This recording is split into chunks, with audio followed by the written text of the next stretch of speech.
سے آگے میں آج شام افغانستان میں استحکام کے لیے پاکستان کا کردار کتنا وسیع ہونا چاہیے؟ چادر دیکھ کر پاؤں پھیلانا ایک امریکی اسکول میں اب نصاب کا حصہ، اور سائنسدان ملیریا کے سدباب کے لیے دنیا کی پہلی ویکسین تیار کرنے کے قریب۔ یہ ہے وائس آف امریکہ کی پیشکش خبروں سے آگے۔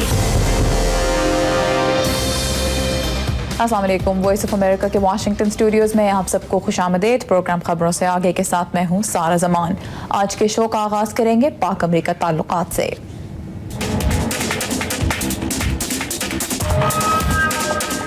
امریکی وزیر خارجہ ہلری کلنٹن افغانستان کی اعلیٰ قیادت سے ملاقاتوں کے بعد آج اسلام آباد پہنچ رہی ہیں۔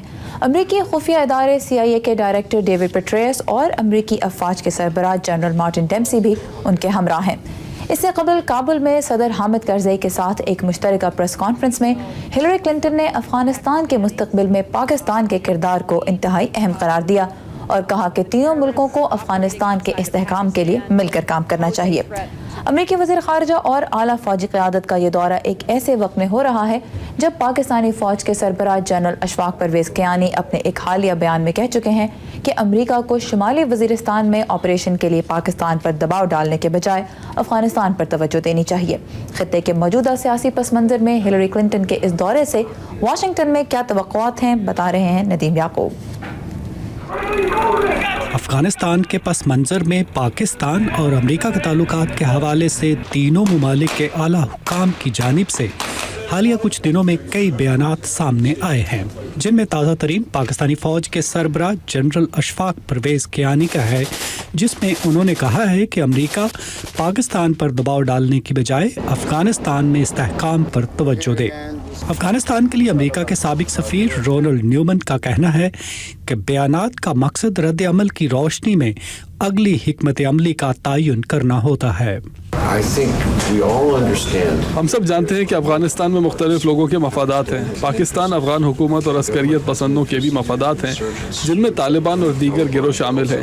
کوئی بھی ایک دوسرے پر اعتماد نہیں کرتا۔ یہ ایک ایسا مرحلہ ہے جس میں آپ بیان دیتے ہیں اور پھر دیکھتے ہیں کہ آیا آپ کسی ایک یا دوسرے سے بات چیت کر سکتے ہیں یا نہیں، یا ایک سے بات کرنے سے دوسرے پر دباؤ ڈالا جا سکتا ہے یا نہیں۔ یہ مذاکرات کے عمل کا حصہ ہیں، مگر آپ کوئی آخری فیصلہ نہیں کرتے کہ آپ ایک اقدام اٹھائیں گے یا دوسرا۔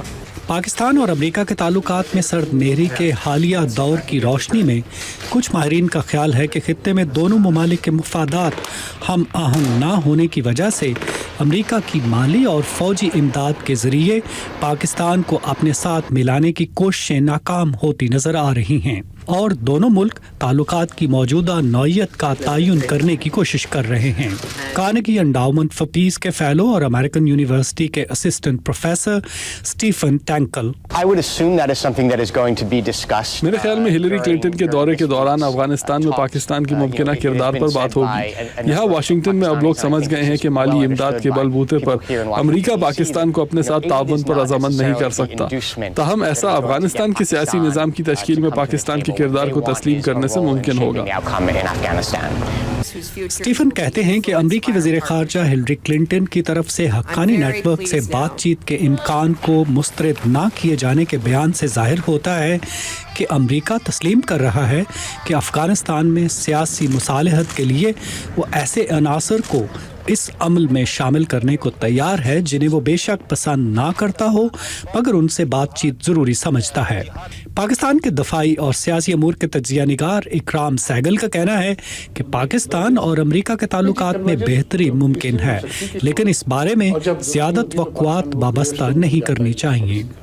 تو یہ جو ہے یہ بڑا افسوس سے کہنا پڑتا ہے کہ یہ تعلقات شارٹ ٹرم کے لیے تو ٹھیک ہو جائیں گے ضرور، کیونکہ ابھی یونائٹڈ اسٹیٹس کو ضرورت ہے پاکستان کی، جس طرح ہلری کلنٹن نے اپنے بولا بھی ہے اور مائک پلن نے اپنے ریٹائرمنٹ اسپیچ میں بھی یہ کہا تھا، لیکن وہ ضرورت ہے۔ اگر کوئی ریلیشن شپ ضرورت کی بنیاد پر نہیں ہوتی، ریلیشن شپ اور بھی اس کی پہلو ہوتے ہیں، آئی تھنک وہ پہلو پاکستان اور یونائٹڈ اسٹیٹس میں ہے نہیں۔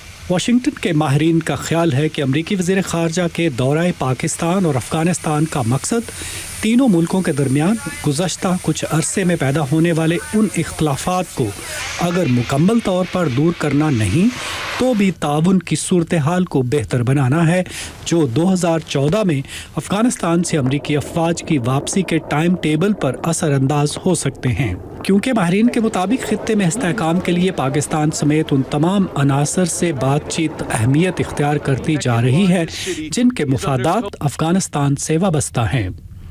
ندیم یعقوب، اردو VOA، واشنگٹن۔ اور اب بات کرتے ہیں مشرق وسطیٰ کی، جہاں قیدیوں کے تبادلے کے ایک معاہدے کے تحت ایک اسرائیلی فوجی اور سینکڑوں فلسطینی قیدیوں کی رہائی کے بعد علاقے میں جشن کے مناظر دیکھنے میں آئے۔ اب فلسطینی قیدیوں کی رہائی کے اگلے مرحلے کی تیاری کی جا رہی ہے، اور فلسطینی تنظیم حماس کے ایک ترجمان نے کہا ہے کہ اس مرحلے میں بیمار، بزرگ اور ایسے قیدیوں کو ترجیح دی جائے گی جو اسرائیل کی جیلوں میں 20 سال سے زیادہ عرصے سے قید ہیں۔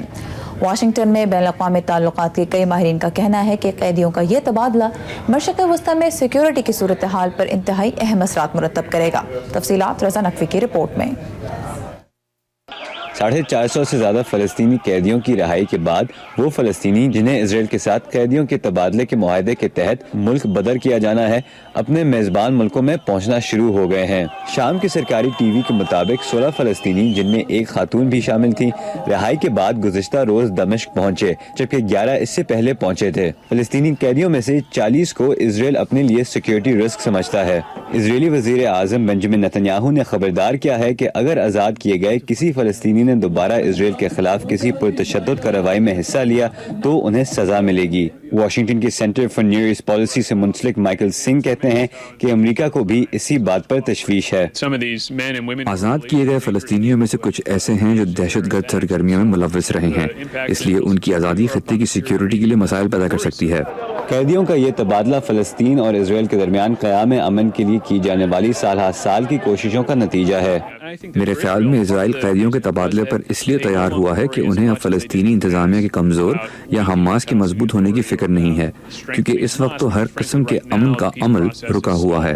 ماہرین کا کہنا ہے کہ قیدیوں کے اس تبادلے سے غزہ میں حماس اور مغربی کنارے میں فلسطینی انتظامیہ کے درمیان تعلق کی نوعیت تبدیل ہو سکتی ہے، اور فلسطینی صدر محمود عباس کو اسرائیل سے مذاکرات میں کئی سالوں کی ناکامی کی وجہ سے سیاسی طور پر نقصان ہو سکتا ہے، جبکہ حماس کی مقبولیت میں اضافہ ہو سکتا ہے، جس نے مصر کے تعاون سے اسرائیل کے ساتھ قیدیوں کے تبادلے کا سمجھوتا کیا۔ حماس کو اس وقت کسی بھی قسم کی سیاسی کامیابی کی فوری ضرورت ہے۔ ایک طرف تو عرب ملکوں میں جمہوری تبدیلی کی لہر سے، اور دوسری طرف فلسطینی انتظامیہ کی جانب سے اقوام متحدہ میں الگ فلسطینی ریاست کی منظوری کے مطالبے نے ان میں تنہا اور نظر انداز ہونے کا احساس پیدا کیا ہے۔ بعض ماہرین کا کہنا ہے کہ عرب دنیا میں آنے والی تیز رفتار تبدیلیاں بھی اسرائیل کے لیے تشویش کا باعث ہیں۔ اصل مسئلہ یہ ہے کہ آپ جب ایران، ترکی، مصر اور امریکہ کو دیکھتے ہیں تو آپ کو ایسی تبدیلیاں نظر آتی ہیں جن سے اسرائیل کے لیے خطے کی صورتحال زیادہ خطرناک اور غیر مستحکم ہوتی جا رہی ہے۔ اس معاہدے کے تحت جو اسرائیلی فوجی کی رہائی کا سبب بنا، اگلے 2 مہینوں میں 550 فلسطینی مزید رہا کیے جائیں گے۔ میریڈتھ بیول کے ساتھ رضا نقوی، اردو VOA۔ یہاں پر ایک بریک، اور بچوں کو محدود وسائل میں بہتر زندگی گزارنے کی تعلیم دینا اب امریکی اسکولوں کے نصاب کا حصہ بنایا جا رہا ہے۔ اس بارے میں رپورٹ دیکھیے اس بریک کے بعد۔